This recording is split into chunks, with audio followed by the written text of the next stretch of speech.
문재인 대통령이 울산을 찾아 울산 앞바다 부유식 해상풍력 사업에 힘을 실었다는 소식 어제 전해드렸습니다. 국내에서 처음 시도하는 미지의 해양 신산업이자 울산의 신성장 동력이 기지개를 켜고 있는데요. 짚어볼 부분은 없는지 취재기자와 함께 이야기 나눠보겠습니다. 네, 조윤호 기자. 문재인 대통령의 취임 후 이번이 네 번째 울산 방문인데요. 이번에는 부유식 해상풍력이 화두입니다. 어떤 의미가 있는지 좀 설명을 해주시죠.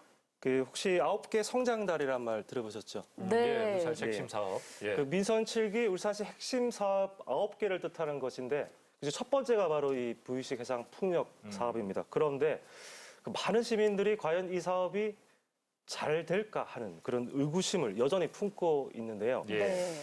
이런 와중에 문재인 대통령이 울산을 방문해 부유식 해상 풍력 사업을 국책 사업으로 못을 박았고 그 당위성과 그 존재감을 깊게 각인시켰다는 데서 의미가 크다고 할 수 있겠습니다. 네. 당연히 후속 조치로 정부의 전폭적인 지원을 보장받은 것으로 풀이됩니다. 예. 네, 특히 이번에는 현대중공업이 울산시 부유식 풍력 사업에 뛰어들겠다 이렇게 해서 또 화두가 되고 있는데요. 이건 또 어떻게 보십니까? 사실 현대중공업은 풍력 사업에 뼈아픈 기억이 있습니다. 지난 2010년 군산 풍력 공장을 불과 6년 만에 철수했고요. 무엇보다 부유체와 날개 등 그 부유식 풍력 부품이 현대중공업과 같은 대규모 조선소보다는 그 중소조선소에 적합한 일감이라고 생각하면서 예. 소극적인 태도를 일관했었거든요. 그런데 이번에 현대중공업이 주목한 분야는 그 물로 전기를 분해 얻는 그린수소. 수전의 방식은 이산화탄소를 전혀 배출하지 않는 궁극의 친환경 에너지원으로 주목받고 있습니다. 현대중공업은 부유식 풍력단지에서 생산한 전기로 이 그린 수소를 생산하고 운송과 저장 또 활용까지 그 수소 밸류 체인을 구축한다는 구상인데 동북아 오일 허브 가스와도 깊숙이 연계될 전망입니다. 설명하신 대로 울산에 아주 좋은 큰 의미가 되는 것 같은데 실질적인 울산 앞바다 이 사업은 글로벌 기업이 좀 주도하고 있다. 이렇게 보여지는데요. 이러다 보니 자칫 남 좋은 일 시키는 것 아니냐 이런 우려도 있잖아요. 어떻습니까? 부유식 풍력 사업에 뛰어든 그 GIG나 에키노르와 같은 글로벌 에너지 회사는 그 전 세계에서 굉장히 풍부한 경험을 갖고 있습니다. 근데 울산 앞바다에 지금 36조 원을 투자하거든요. 예. 베테랑 기업들이 이윤이 없다면 과연 울산시 예산의 7배에 달하는 이 금액을 투자할 리가 없을 것이고 그렇겠네요. 걱정스러운 부분은 이 부유식 풍력 부품의 국산화율이 불과 20%밖에 되지 않습니다.